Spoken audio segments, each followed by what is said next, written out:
Hi guys, first off I'm going to apologise about the lighting. It's a bit odd in this room when it's night time, but I wanted to get this video up because I don't know whether you have 24 hours to do it, but if it's anything like the Ice Bucket Challenge, then yeah, you do probably have 24 hours. So this is the Reseller Yearly Review Tag 2015 and I was tagged by Sean Longley, so thanks Sean. I've been reselling for... It was the 31st of July I registered as an actual business, but I was, I'd say that was like when I started, but it was probably slightly before that because I actually put on the date I started trading before that date, so it was probably end of June-ish when I actually started. So yeah. Best pickup so far was the classic Friend Seen It that was new and sealed, and it was actually in my infancy as a reseller, even though I would consider myself still a new reseller, but I'm meaning probably only have done it for a month. So yeah, it was at a car boot I was attending with my grandma actually, and yeah, she had taken me there as a treat, and I went there and I saw this guy had a Friend Seen It, and this actually moves on to another question, but I'll leave that for a minute. But yeah, so that went on eBay for about, I think it's £40, so not huge amounts, and I paid £1 for that. So not huge amounts, and I'd like to get into higher profit margins, but that's my best pickup for now. My another one has been Lost Valley of the Dinosaurs, which you'll have seen on a sales update, which went for 35. And there's been a few more that's gone for 35 and stuff, but I've not had more than the £40 yet.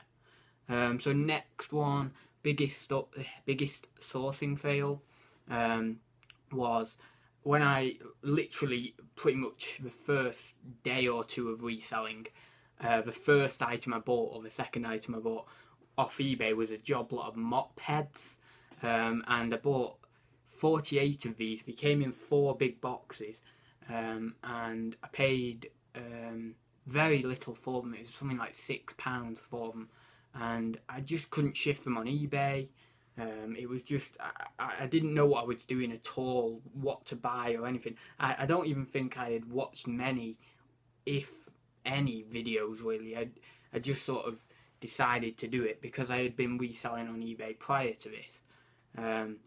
But yeah, I just sort of did it and took the opportunity, bought them, and they still sat down in the car boot stuff. I took them to a car boot, and I did actually sell a couple for like 50p each. And over time, if I take them to car boots when I'm going, that I'm sure they'll go, and I'm sure they'll make me money, but unfortunately, it just wasn't destined to be a great pickup. I think the lighting's gone a little bit. I don't know. Maybe it's the position of my head. Best investment for your business this year, other than stock, that would have to be the general Royal Mail size guide, because that's helped me with large letters and letters ridiculously well. And if you haven't got yourself one and you're a new reseller, just go on eBay and type in Royal Mail size guide, and it'll come up with loads of results. And I think you can get ones for parcels as well, but I just got the standard large letter and letter one, and I paid £3.99 for it. It's one of those ones that's been laser cut out of some sort of polymer. So yeah, that has saved me loads of times. It's really helped me, so I definitely suggest you get one of those. Best advice you've received from the community this year. There's been so much. I mean, the community has started reselling for me, what to buy, where to look for it, and then I started branching off into things that I already knew about, like Lego, and I've sold a few like old coins and stuff, because as I mentioned in the video, I've worked at an auction house, so I sort of branched off. But I'd say probably just, yeah, the YouTube videos, the community as a whole, just the pictures on the Facebook group of what to look out for. Bolos, definitely they've helped me when people have posted about bolos. And yeah, just the community in general has helped me. I don't think there's anything specific, or there's no best advice I could imagine really. It's all good advice. Funniest, strangest boot fair experience of the year. This goes back to when I bought the Friend Seen It. He originally had it at £2, and my grandma was with me, and he was an older chap himself. He was probably about 70. He's probably about the same age as my grandma. And he started flirting with my grandma. It's horrible to say, but yeah, he started flirting with my grandma, and yeah, I got it for like £1. I'm pretty sure it was £1. It may have been £1.50, so I got a bit of money off. And then I had a bit of an awkward conversation with my grandma as we were walking away. So yeah, that's probably the funniest or the strangest experience I've had so far. As I said, I've only started in June, July, so I've probably only been to about 8 to 10 boot fairs, maybe a little bit more. Next one, boot fair bugbear of the year. I don't know, just when things are overpriced and you can't get the seller down, and you really want the item, you know there's profit in it, but you just want a little bit more money off because you feel it's just not worth investing into it if it's that price. You know, say something's £5 and it sells for, you know, something like 12 or 15 or something along those lines, and you just think, well, is it worth it? And you try and get them down, and they won't come down or whatever, and that's a bit of an annoying thing. It's fair enough, it's their price, they set their own price, and if they don't want to come down, that's perfectly fine with me.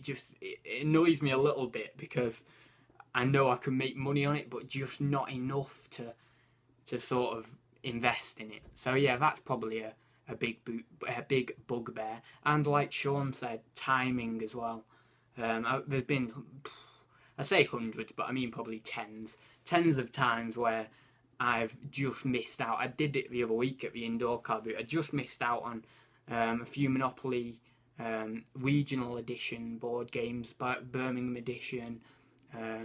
There's loads of different. There was about 3 or 4 different editions. I forgot which one, but it was the Birmingham edition as well. And I know they sell fairly well. So that even last week I got there at the wrong time. So it's a bit that's another bugbear really. It's just annoying. Best feedback of the year was, if I can remember rightly, I've not checked this, but it was some mum was buying a plush toy from me. I think it was a plush toy, and she just wrote really nice feedback, quite descriptive even. Just saying basically, my 3-year-old loves it. He's been playing with it non-stop since we got it. Thank you for packaging the item well and it arriving safely. It's just a really nice feedback. 8 is product that surprised you this year. Has to be books. Since Nick Hills has talked about books, I didn't know they would sell. I hadn't an inkling. I worked in my school library in high school for 4 years around books, and I still didn't think they would go because I personally don't read books that much, even though I did work in the library for 4 years. I used to read a lot of books, but now I don't. And it's just been odd to see how much money you can command for books. And just today, actually, I showed in a haul video my Harry Potter book box set of 1 to 4, and that's gone for £30 today. And 4 Harry Potter books for £30, it's ridiculous amounts of money. So that's got to be the product that surprised me. Bestseller this quarter 4 is Lego. Lego hands down, and probably also sort of like books, I suppose. Books have been good for me as well. But yeah, Lego, in the summer when I first started, well, about a month after I'd started reselling, I bought loads of these battle packs, these Star Wars Lego battle packs for half price, and I just part them out. I part them out for the figures and then the vehicle in it, and I'm getting from that £6 I'm getting about £20 back, so it's not too bad. Although there are 2 postage charges rather than the 1 singular postage charge. So yeah, Lego. And I also showed in the sales update I had some tan baseboards that I bought for £3 and they went for £21, so that was good. Yeah, so I mean, I sell quite a bit of Lego anyway because I'm into Lego, as I've said probably hundreds of times on this channel, and you're probably bored of me saying it. So yeah, it was a no-brainer for me to go into Lego. And aim for 2016, I'm just going to reel off about 5 different things that I've got, I'm thinking about at the moment. 1, FBA. 2, networking with charity shops, like Sean said. I already get 1 charity shop to hold back my items because my friend's mum owns the shop, so that was really good. That was a good coincidence. And there's about 10 charity shops in my local town, so it's actually pretty good. And there is 1 shop I'm going to go in soon and just talk to the ladies there, because I've been getting to know them a bit more over the last few weeks. So I thought now is about the time for me to progress with that and talk to them about maybe holding the stuff back for me, and just be frank with them, just tell them I'm a reseller and what I do, and you know, hopefully they'll be alright with holding stuff back, because at the end of the day they're going to be able to make money straight away. As soon as they call me up, I'll come in and I'll give them my money. So yeah, that's another one. Charity shops, getting organised with my stock, and having less of it in the house and sending more up to FBA and stuff like that.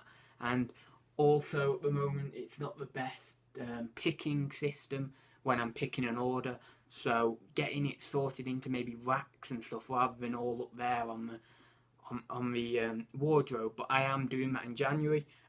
I've negotiated with my mum to let me put all my stock, or 99% of my stock, in the spare room, basically so I can get at it better and just have it out of my room, so I can have my room to myself really, and then I can go into the room and the business is in there, and that's fine.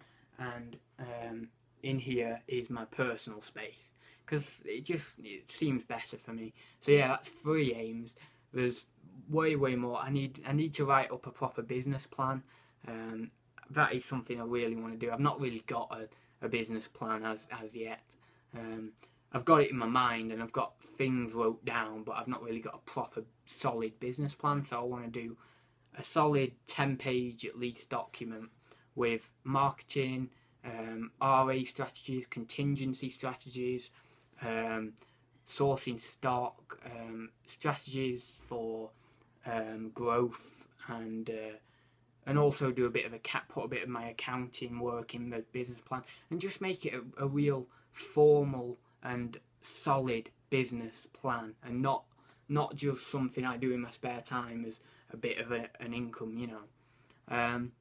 So yeah, there's 4 clear things, and I've probably got 5 or 6 more, but I just can't think of them at this time. So yeah, thanks Sean for the tag. I don't even know who I'm going to tag now. I'll tag Zaheer. So yeah, Zaheer, if you haven't watched his channel, I'll most probably put a link below. I don't know whether you have 24 hours to do this, but maybe you do, maybe you don't. And also, someone who I know watches my channel quite regularly, Ben Fitzpatrick. So yeah, again, I'll probably put his channel URL below, as well as all the questions I've answered. Thanks for joining me on this video, and don't forget I'm doing my Christmas special Thursday Talks video on Thursday, so I will see you soon.